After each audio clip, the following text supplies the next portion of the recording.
Hi guys, this is Alejan and welcome back to my YouTube channel. So for today's video, tips kung paano nga ba magustuhan ng amo mo diyan sa Hong Kong. So guys, unang-una, importante na magustuhan ka ng amo mo kasi yun yung magiging susi para tumagal ka sa trabaho mo. So unang-una na gagawin is mag-smile ka always, always greet also. Good morning. Kapag nakita mo sila, sasabihin mo, hi, hello, ganyan. So, kapag yung amo ko maalis ng bahay, pag uwi niya, nag-hello ako or nag-hi.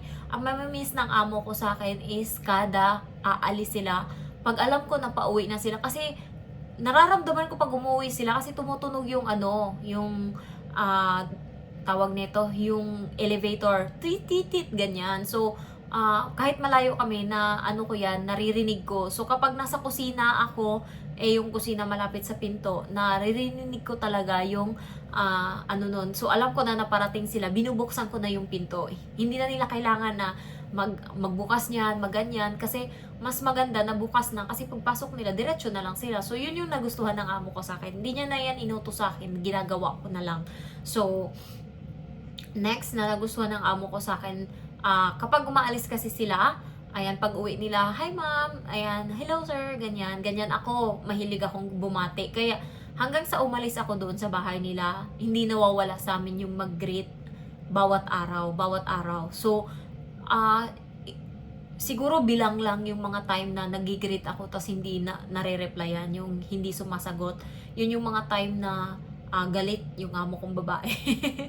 Yun yung mga time na yung parang yung amo kong lalaki may topak, hindi ko lang alam sa kanya. Minsan nagkukuwari siyang hindi siya sumasagot talaga. So wala na akong pakialam, bahala ka dyan sa buhay mo, wala akong pakialam sa'yo. So parang nung una, parang bakit hindi yun bakit hindi ako na-replyan? Galit ba yun sa akin? Parang ganyan, dinadamdam ko yung ganyan. Pero nung huli, wala akong pakialam, bahala ka dyan kahit di ko magsabi.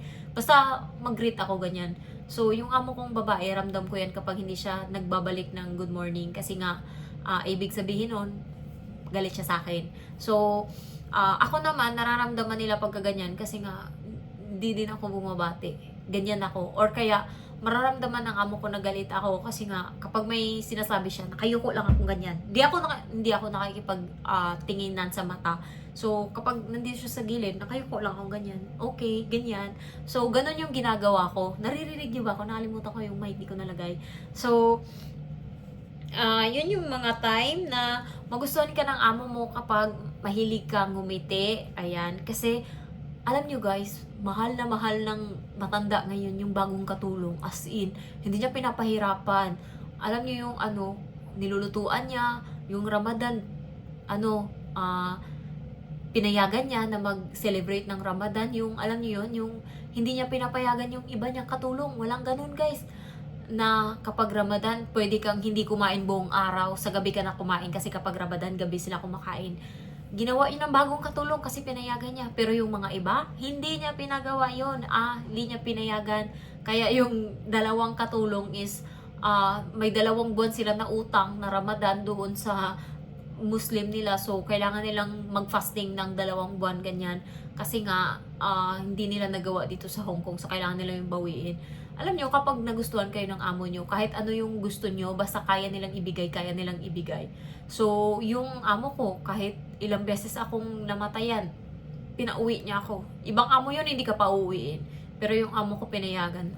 Talagang alam nyo yun, parang isubo niya na sa akin lahat, ibigay niya na yung mga ganyan, yung bibigyan niya ng pabor, para lang na tumagal ako, para lang na, alam niyo yun, na hindi na ako mag-give up, yun. Kaya nga sabi ko sa alaga ko, wag mong sagarin yung pasensya ko, kasi kaya kitang iwanan. Hindi yung kontrata ko yung makakapigil sa akin, hindi niya ako inintindi. Hanggang sa umabot sa time na napuno talaga ako, na na-depress talaga ako. Sabi ko sa kanya, iwanan na talaga kita. Kaya sinabihan ko yung boyfriend ko, anuhan mo na ako. Kasi nung pagbalik ko din galing Pinas, so syempre kakarinyo ko lang, nagbago ugali ng amo ko. Sabi ko, ganto. Sabi ko sa boyfriend ko, sige, simulan mo nang mag-search ngayon kung ano yung mga kailangan sa pag-process ng papel para masimulan na natin. Tapos nung tinanong ako ng amo ko kung kamusta na yung bahay ko, pinakita ko na tapos na, nagbago yung ugali, bigla bumait kasi iniisip niya, wala na tong kailangan, anytime pwede tong lumayas kung kailan niya gusto kasi wala na siyang kailangan tapusin o gawin. mas lalo pang lumala nung namatay yung papa ko. Kasi yun lang naman yung reason kung bakit ako nagtrabaho sa abroad. Para kahit papaano makatikim yung papa ko ng ginhawa sa buhay, namatay yung papa ko. So, ano pa yung pinaglalaban ko dito? Parang ganun ba? Doon mas lalong bumait yung amo ko sa akin. Nung pagkapatay ng papa ko, sabi ko nga hindi ako uuwi. Sabi niya, uuwi ka ba? Sabi ko, hindi na, okay na ako. Sabi ko ganun. Nung buhay naman siya, nakauwi naman ako. Naranasan niya naman, nakasama ko siya. Tapos umiiyak ako nun. Tapos sabi niya, umuwi ka na. Sabi niya ganun. Sabi niya, kahit ilang araw mo gusto, umuwi ka para lang makasama mo pa yung papa mo sa huling sandali. So sabi ko sa kanya, isang linggo. So ayun, umuwi ako. Pagbalik ko, mas bumait pa. Ayan, mas bumait pa sila. Tapos ng New Year, alam niyo yun, binibigyan ako ng regalo kapag birthday ko, ganyan.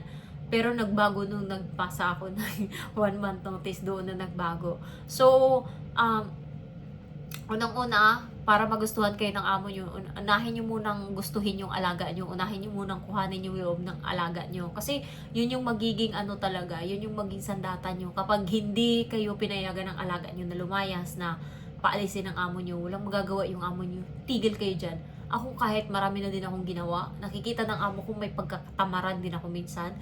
Pagka nagsimula na akong mag-cellphone, naabot na yun ng 1 oras, mahigit nagsi-cellphone pa din ako. Pero wala siyang magagawa, gusto ako ng alaga ko Kapag hinahanap talaga ako. Nung nawala nga ako, nagme-message pa din sa akin, ganyan. Pero ayoko na talaga, parang pagod na ako. Kaya alam niyo sinisisi nila kung bakit umalis ako doon. Yung boyfriend ko, galit sila sa boyfriend ko. Tinanong ako ng amo ko pwede bang pakitanong dyan sa boyfriend mo kung bakit sa dinami-dami ng babae, bakit ikaw pa yung napili niya? Bakit ikaw pa yung nahanap niya? Alam niyo yung sinabi niya yung ganun, alam niyo yung ngumiti na lang ako.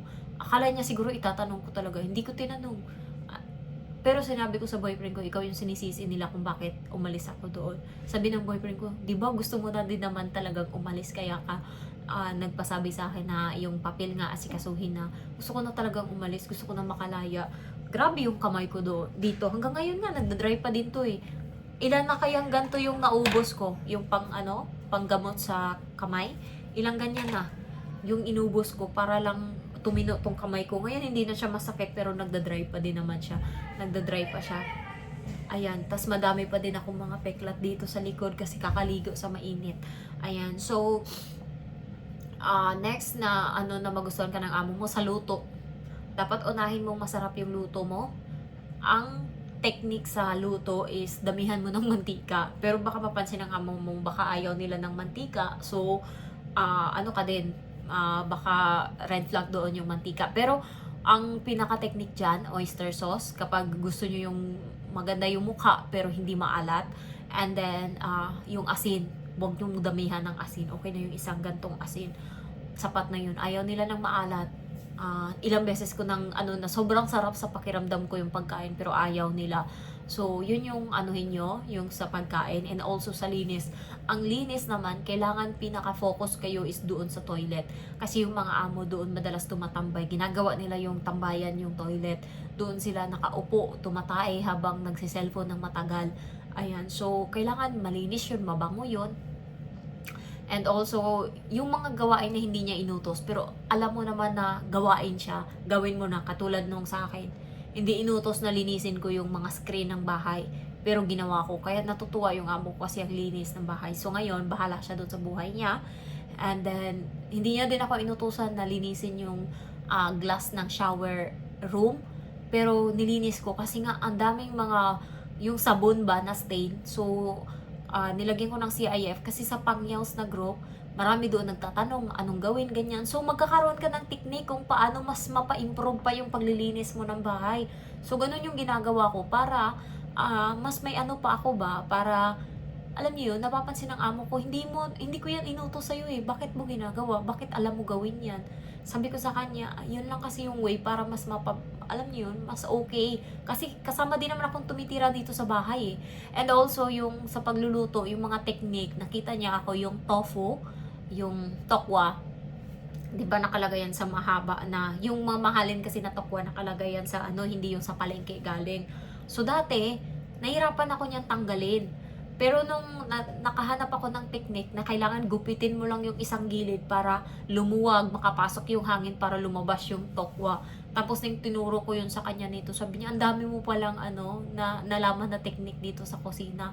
Sabi ko, kailangan kasi kailangan madali ako matapos, kailangan maganda yung luto ng ginawa ko para kahit papano, ayun ba, matuwa kayo. Gustong-gusto ng amo ko yung luto ko.